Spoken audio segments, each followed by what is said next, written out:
Assalamualaikum warahmatullahi wabarakatuh. Kita lanjutkan lagi materi mata kuliah dari jaringan komputer mengenai iOS ya, teman-teman ya. Nah, ini di pertemuan kali ini adalah pertemuan ke-11 ya. Jadi kalau misalkan teman-teman yang masih ada yang belum mengerti ya mengenai materi-materi sebelumnya ya, karena kan di QS ini memang harus ini dulu harus mengerti dan paham dulu apa itu basic konfigurasi gitu. Nah, soalnya awalnya dari sana dulu gitu ya.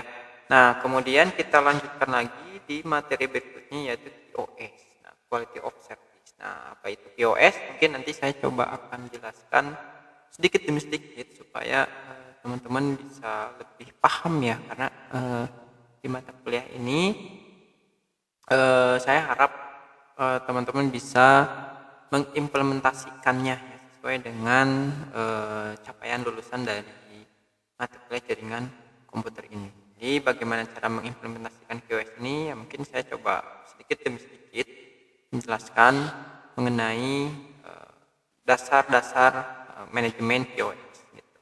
Oke. Nah, di pembahasan materi ini mungkin saya coba jelaskan dulu latar belakangnya dulu ya.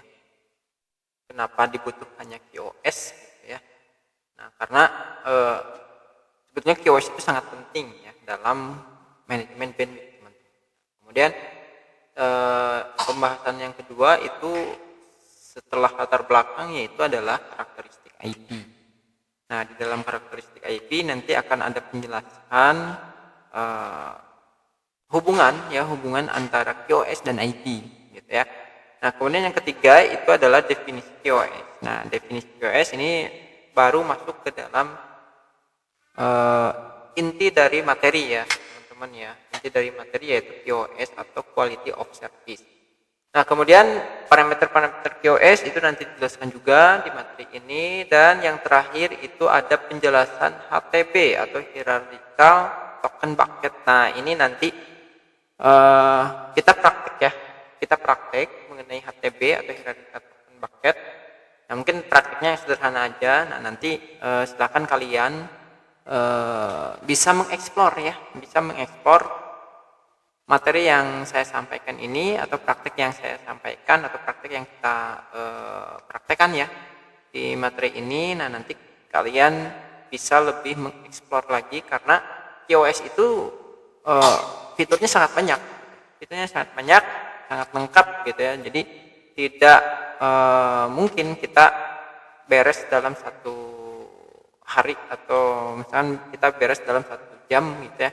Ya mungkin. Jadi nanti kita bertahap ya, kita bertahap untuk praktikumnya. Oke. Nah, ini adalah latar belakang kenapa dibutuhkannya QoS ya, teman-teman ya. Nah, yang pertama itu secara umum IP internet atau internet protokol itu dimanfaatkan untuk aplikasi yang tidak sensitif terhadap waktu seperti email dan file transfer. Nah, maksudnya apa? Jadi kalian itu harus bisa membedakan tuh ya, bisa membedakan aplikasi mana yang membutuhkan atau sensitif ya, sensitif terhadap delay gitu ya, sensitif terhadap delay. Contoh misalkan ada aplikasi yang betul-betul sensitif terhadap delay. Contohnya misalkan kalian menggunakan Zoom Meet, atau kalian menggunakan Google Meet, atau kalian sedang mengakses atau melakukan streaming video di YouTube. Nah, itu memerlukan waktu yang sensitif. Jadi sensitif atau berpengaruh sekali terhadap delay gitu. Jadi contoh misalkan gini. Misal lagi streaming. Kalau misalkan ternyata internetnya delay gitu ya, kemudian koneksinya lambat, atau misalkan di tengah-tengahnya ada gangguan. Nah, itu yang akan menyebabkan akan terasa gitu ya, akan terasa betapa butuhnya internet yang stabil gitu, atau jaringan yang stabil begitu. Jadi secara umum IP atau internet protokol itu hanya dimanfaatkan untuk aplikasi yang tidak sensitif terhadap waktu seperti email dan file transfer. Nah, tapi karena teknologi semakin canggih ya, semakin canggih dan semakin berkembang, nah sehingga bermunculan aplikasi-aplikasi yang sensitif terhadap waktu. Ya, contohnya seperti tadi ya, ada aplikasi Zoom, ada aplikasi Google Meet, ada aplikasi gaming gitu ya. Gaming juga itu udah sekali tuh gamingnya, macam-macamnya begitu. Nah, kemudian yang kedua, layanan IP atau internet protokol adalah best effort. Nah, best effort itu berarti tidak membeda-bedakan media gitu ya. Jadi tidak membeda-bedakan paket juga. Jadi tidak bisa membedakan, misalkan gini, tidak bisa membedakan mana itu paket yang mengakses Zoom Meet atau mana paket yang sedang mengakses streaming video. Nah, itu tidak bisa. Jadi layanan IP tidak bisa membeda-bedakan itu, ya, tidak bisa membeda-bedakan itu. Nah, maka dari itu kita butuhnya pembagi bandwidth supaya rata ya kecepatan dari jaringan internet itu. Jadi sehingga QoS ini diperlukan, teman-teman. QoS ini diperlukan karena ibarat kalau misalkan bandwidth di sebuah perkantoran gitu ya, katakanlah 100 Mbps bandwidthnya itu. Sedangkan di PC yang memerlukan internet itu banyak, di PC-nya banyak. Nah, ada di PC IT misalkannya, di PC marketing, di PC keuangan, di PC distribusi misalnya. Nah, itu banyak sekali, teman-teman. Nah, sehingga bagaimana caranya supaya bandwidth yang diberikan itu bisa terbagi dengan rata ya. Nah, maka dari itu supaya bisa terbagi dengan rata dan semua aktivitas pengiriman data di jaringan internet itu lebih lancar gitu ya, tidak ada kendala dan tidak ada ibaratnya itu si usernya itu tidak merasakan bahwa internetnya itu delay seperti itu. Yang mereka rasakan itu adalah internetnya itu loss, lancar, dan apapun yang mereka akses bisa cepat seperti itu. Nah, mungkin itu ya latar belakang dari QoS. Nah, nanti kita coba lebih lanjut lagi nih mengenai QoS-nya. Nah, seperti ini ya. Ini karakter IP Internet Protocol ya. Atau IP address ya, Internet Protocol. Nah, karakternya itu ada 3. Nah, ini yang perlu kalian ketahui ya. Yang pertama itu adalah connectionless. Kemudian yang kedua adalah base effort. Dan yang ketiga itu adalah media independen. Nah, dari ketiga karakter ini yang perlu kalian pahami itu adalah fungsi dari karakter IP ini. Nah, kenapa sih dibutuhkannya QoS gitu ya? Nah, mungkin dari ketiga karakter ini bisa saling berhubungan. Nah, contoh ini connectionless ya. Jadi connectionless itu adalah IP tidak membuat koneksi dengan tujuan sebelum mengirim paket. Maksudnya apa? Maksudnya misal gini, ini kan ada mailbox ya, mailbox. Nah, mailbox itu gambarannya mailbox itu adalah isinya itu surat ya. Surat yang akan dikirim oleh kurir ya ke tempat tujuan atau ke destination. Nah, sebelum pengiriman tersebut, destination itu tidak tahu gitu ya, tidak tahu ada paket atau ada surat yang akan masuk ke dalam rumah, gitu.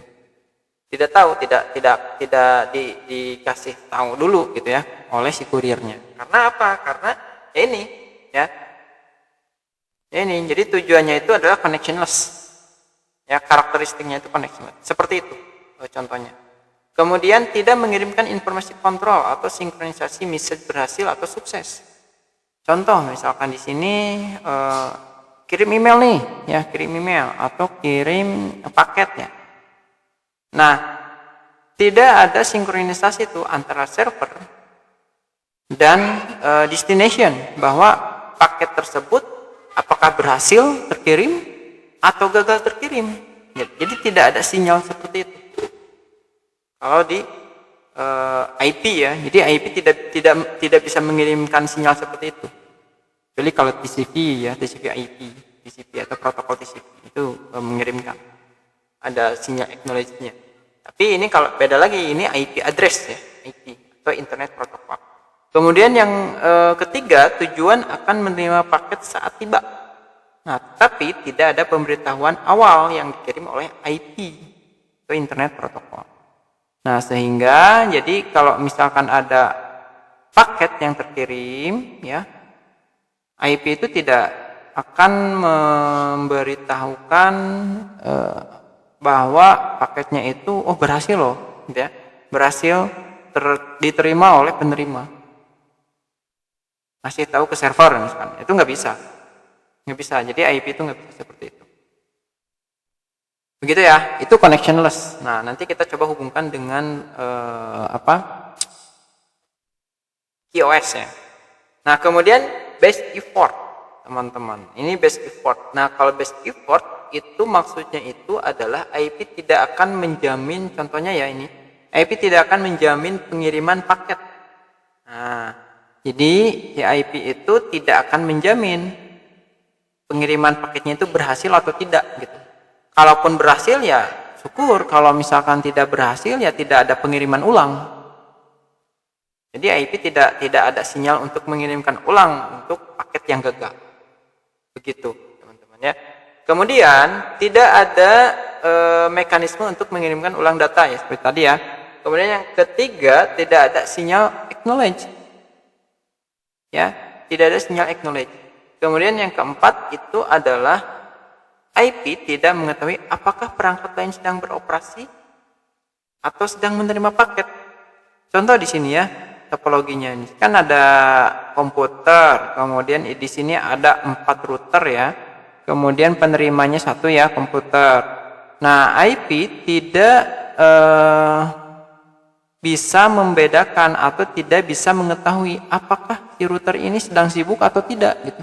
Jadi kalaupun misalkan komputer yang pengirim ini mengirimkan paket ke tujuan, ya udah bebas aja, misalnya bebas aja mau ke router 1, ke router 2, ke router 3, ke router 4 gitu ya.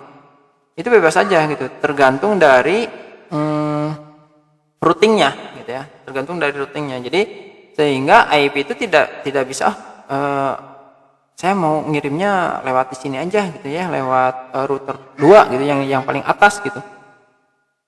Yang ngatur itu IP. Nah, tidak bisa seperti itu. Jadi IP itu ya tidak mengetahui apakah perangkat itu sibuk atau tidak, gitu ya. Sehingga IP itu ya tinggal kirim-kirim paket aja gitu. Terserah mau lewat manapun gitu ya. Karena ada tugas yang maksudnya ada fitur atau tugas lain yang bisa mengatur hal tersebut gitu selain IP. Nah, seperti itu, teman-teman. Nah, sehingga kenapa diperlukan QoS ya? Ya karena ini ya, karena best effort ya. Jadi IP itu tidak bisa mengetahui apakah perangkat yang beroperasi, kemudian IP juga tidak mengetahui apakah paket itu adalah paket contohnya paket streaming video misalnya, atau tidak bisa membeda-bedakan apakah paket tersebut sedang live Zoom Meet atau lab Google Meet. Nah, itu tidak bisa membeda-bedakan itu. Jadi intinya ya terus dikirim aja gitu ya, terus dikirim aja paket yang memang sedang sender ya atau pengirim yang akan dilakukan gitu. Itu best effort. Nah, kemudian media independen ya. Nah, ini media independen ini hubungannya itu adalah mengenai media yang digunakan gitu. Jadi IP tidak membeda-bedakan ya, tidak membeda-bedakan mau ngirim paketnya mau pakai, contohnya misalkan ngirim paketnya mau pakai jaringan WiFi gitu ya. Kemudian mau ngirim paketnya harus menggunakan fiber optik gitu ya. Atau yang penerimanya itu syarat menerima paketnya itu harus menggunakan wireless. Nah, itu tidak seperti itu. Jadi apapun medianya, asalkan menggunakan media jaringan gitu ya, seperti kabel Ethernet, optical fiber, atau wireless gitu ya, itu bisa-bisa saja. Gitu. Jadi IP tidak dalam hal mengirimkan paket tidak membeda-bedakan apakah si penerimanya itu menerima paketnya menggunakan wireless atau menggunakan kabel atau menggunakan fiber optik gitu. Nah, apapun itu ya tetap bisa. Jadi si paket atau data yang dikirimkan di jaringan komputer itu tetap bisa terkirim ya. Baik melalui media kabel, baik melalui media fiber optik, atau misalkan si penerimanya itu menggunakan wireless, itu tetap bisa terkirim ya. Seperti itu. Itu maksud media independen. Oke.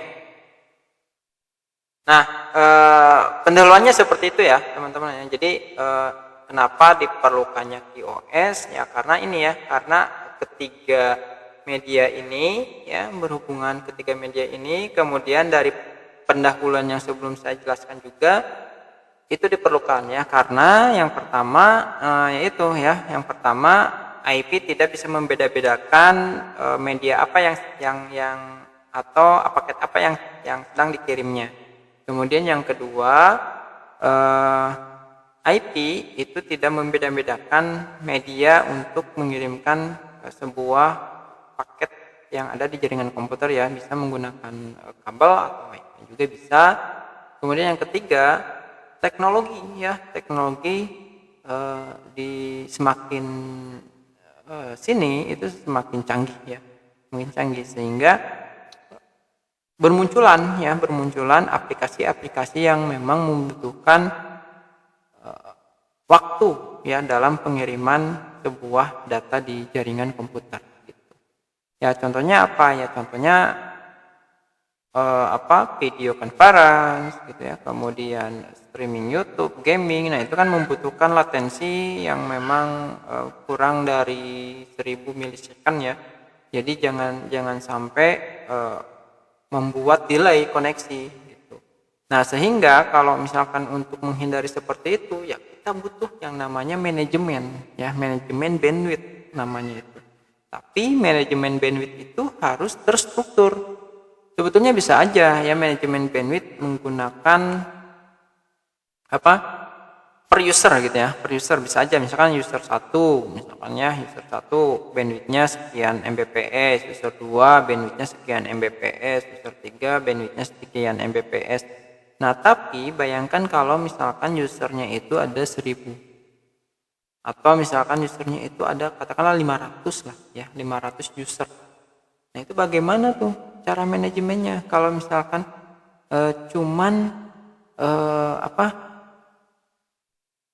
ngelimitnya itu per user gitu ya. Nah, itu kan akan kesulitan sekali. Nah, maka dari itu kita perlu yang manajemen yang terstruktur dan lebih gampang dalam mengelolanya. Ya, maka dari itu di Mikrotik itu ada fitur yang namanya QoS ya, fitur QoS. Nah, konsepnya itu menggunakan konsep QoS. Jadi QoS itu apa? QoS itu adalah kemampuan penyediaan jaminan sumber daya dan pembedaan layanan. Nah, di sini kan ada pembedaan layanan. Nah, sehingga di QoS itu bisa membedakan tuh layanan-layanan atau servis-servis yang digunakan oleh user. Gitu ya. Contoh misalkan user sedang mengakses streaming. Nah, itu nanti akan dialokasikan tuh bandwidthnya kira-kira berapa ya. Kemudian user ada yang mengakses Google Meet atau video conference. Nah, itu nanti akan dialokasikan bandwidth berapa. Itu nanti bisa kita buat grup-grup ya. Grup-grup, kemudian ada prioritasnya juga gitu ya. Kita bisa memprioritaskan user yang memang butuh bandwidth yang sangat besar gitu. Nah, ini QoS ini bisa melakukan itu. Makanya di Mikrotik kalian perlu paham juga nih ya mengenai QoS. Gitu. Nah, di sini ada beberapa jenis aplikasi ya, sehingga performansi dari aplikasi yang sensitif terhadap delay, jitter, atau paket loss dapat memuaskan. Nah, jadi dibutuhkannya QoS itu supaya supaya terhindar dari delay gitu ya, dari jitter atau dari paket loss gitu yang memang mengganggu ya. Bayangkan saja kalau misalkan kalian lagi streaming gitu ya, atau lagi melakukan gaming ya di jaringan internet, kemudian tiba-tiba jaringan wifi yang ada di perusahaannya gitu ya tidak stabil gitu, atau tidak terjadi paket loss lah ya, terjadi paket loss. Nah, sehingga kan itu akan berasa sekali terhadap akses dari usernya seperti itu. Nah, tujuannya apa ini? Tujuan QoS, tujuannya itu adalah memberikan prioritas kepada traffic tertentu yang mencakup bandwidth yang tetap, delay, serta jitter yang terkontrol, dan pengurangan paket loss. Nah, ini tujuannya ini ya. Intinya tujuan dari QoS itu adalah supaya internet atau jaringan komputer yang akan digunakan oleh user itu selalu stabil. Nah, sehingga kita harus mampu membagikan bandwidth secara rasional. Jadi rasional itu memang perlu ada perhitungannya ya, secara rasional, secara adil gitu ya, secara adil, sehingga semua divisi atau semua user yang menggunakan jaringan komputer itu bisa merasakan kenyamanan dalam menggunakan jaringan yang ada di sebuah perusahaan atau di sebuah universitas atau kampus gitu ya, sehingga tidak terjadi delay atau paket loss ya ketika user mengakses jaringan internet seperti itu. Oke, nah itu definisi QoS. Mungkin ini lengkap sekali sih sebetulnya ya. Jadi mudah-mudahan teman-teman bisa paham ya mengenai QoS. Nah, ada beberapa cara untuk melimit ya, Jadi kalau di QoS itu ada yang namanya melimit kecepatan per user gitu ya, ada yang menggunakan grouping gitu ya. Grouping, jadi kita membuat grup, misalkan ya dosen itu bandwidthnya berapa, grup mahasiswa itu bandwidthnya berapa, itu bisa dilakukan grouping. Kemudian yang ketiga ada yang namanya burst. Nah, burst itu melimit user dengan batasan limit tertentu. Jadi contoh misalkan ketika misal user tersebut dikasih limit 2 Mbps gitu. Nah, tetapi di burstnya itu 10 Mbps dengan batas waktu yang telah ditentukan gitu. Jadi sehingga user tersebut bisa menikmati 10 Mbps dulu gitu ya. 10 Mbps dulu sebelum waktu itu batas waktu itu selesai gitu. Nah, sebelum batas waktu itu selesai itu user dapat menikmati 10 Mbps itu. Nah, setelah batas waktu itu sudah maksimal, nah baru user tersebut kembali lagi ke 2 Mbps gitu. Nah, kemudian yang keempat itu adalah priority. Nah, kalau priority itu adalah user yang memiliki prioritas yang mendapatkan bandwidth sisa. Nah, contoh misalkan ada user yang dikasih maksimal bandwidth itu 2 MB ya, masing-masing user 2 MB. Nah, tetapi ada sisa 1 MB nih, ada sisa 1 MB yang tidak digunakan gitu ya.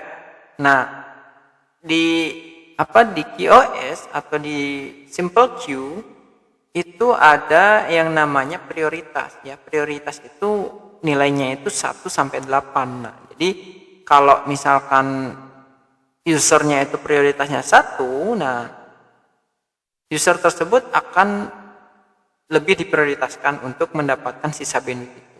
Nah, jadi intinya semakin besar prioritas itu semakin tidak diprioritaskan, semakin kecil itu semakin diprioritaskan. Itu kalau konsep dari simple queue atau QoS ya, seperti itu. Itu cara limit. Nah mungkin ini cara limit ini nanti saya akan jelaskan dalam praktikum ya. Jadi kalau misalkan teori ini takutnya kalian tidak paham atau tidak mengerti. Nah, nanti kita coba jelaskan mengenai bagaimana cara melimit di simple queue atau QoS ya, atau konsep QoS.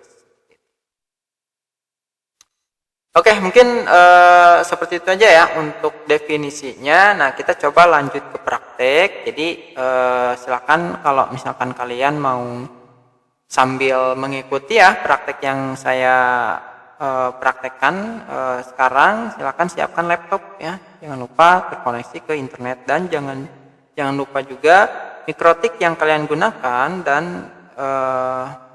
internet yang kalian gunakan itu harus sudah siap pakai gitu, karena saya tidak menerangkan dari awal banget gitu. Jadi saya hanya menerangkan atau mempraktekkan fitur dari simple queue-nya aja. Jadi siapkan mikrotik yang sudah terkoneksi ke internet, basic konfigurasi sudah oke, kemudian user client sudah terkoneksi ke internet juga gitu ya. Oke, mungkin seperti itu aja ya teman-teman untuk penjelasan materinya. Kita lanjut ke praktikum.